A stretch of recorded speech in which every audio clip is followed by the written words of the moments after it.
اور آپ آج وہ دور دیکھ رہے ہیں کہ جہاں پہ خناس ہمارے ہی لباس پہن کر، ہماری ہی شکلوں کو اختیار کر کے، ہمارے ہی ممبر سے بیٹھ کر وہ وسواس ایجاد کر رہا ہے کہ الحفیظ والامان، کہ جی آپ پوری کربلا میں مجھے کہیں پر بھی امام سجاد، جناب امام حسین، حضرت زینب سلام اللہ علیہا، ان تین شخصیتوں کے نام لے کر کیا کہہ رہا ہے؟ آپ مجھے پوری کربلا میں کوئی ایک بھی ان کا امر بالمعروف اور نہی عن المنکر دکھا دیں، مجھے شکایت ان لوگوں سے نہیں ہے، ان کے تو اپنے کوئی نہ کوئی منافع کہیں نہ کہیں ہیں، شکایت ممبر سے نہیں ہے، یہ تو جو بھی عذاب ہے یہاں پر وہ ایک الگ بحث ہے، شکایت نیچے بیٹھنے والوں سے ہے، فرش اعضاء پر بیٹھنے والوں پر ہے۔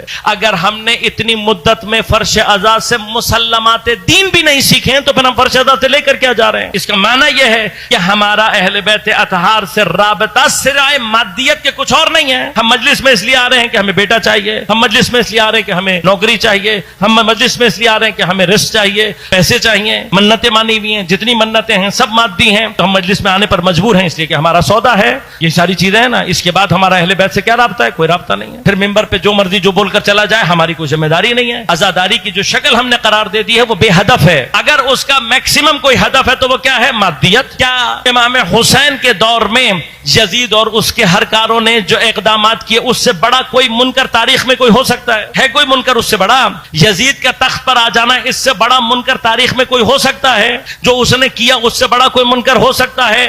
اگر کوئی سیدانیوں کو بازاروں اور درباروں میں سربراہ نہ بلا رہا ہے اس سے بڑا کوئی منکر ہو سکتا ہے؟ اب اس کے مقابلے پر کوئی آ کر یہ کہے کہ امام کے سامنے یہ سب ہو رہا تھا، نہ امام نے امر بالمعروف کیا، نہ نہی عن المنکر، اور ہم اور آپ خاموشی سے سن کر چلے جائیں۔ ایک مرتبہ بھی ہم اس سے نیچے اترنے کے بعد یہ نہیں پوچھ رہے کہ مولانا ہوش میں تو ہیں؟ جو آپ پڑھ کر جا رہے ہیں وہ ہے کیا؟ آپ جو بات کر رہے ہیں تین معصومین سے، دو ائمہ سے، ایک مقام عصمت اور فائز بی بی سے آپ انکار کر رہے ہیں واجبات کا، یعنی امام کے سامنے منکر ہو رہا ہے، امام اس سے نہیں کر رہے، امام دیکھ رہے ہیں کہ معروف ختم ہو رہا ہے اور امام اس کا امر نہیں کر رہے، واجب کو ادا نہ کر، مگر امام حسین کو اپنے قتل، اپنے بچوں کے قتل اور چادروں کو دے دینے کے بعد باقی بچا کیا ہے کہ جس کے بعد امر بالمعروف اور نہی عن المنکر؟ یہ جو اپنے آپ کو پتہ نہیں کیا سمجھتے ہیں کہ ہم نے اتنے سال اگر درس خارج میں، آپ نے درس خارج میں بیٹھ کر کچھ نہیں کیا ہے، اس لیے کہ اگر آپ نے درس لیا ہوتا تو اتنی عربی تو آپ کو آتی، کم از کم زیارت آل یاسین کی ترجمہ جا کر پڑھ لو۔ کیا کہہ رہے ہیں؟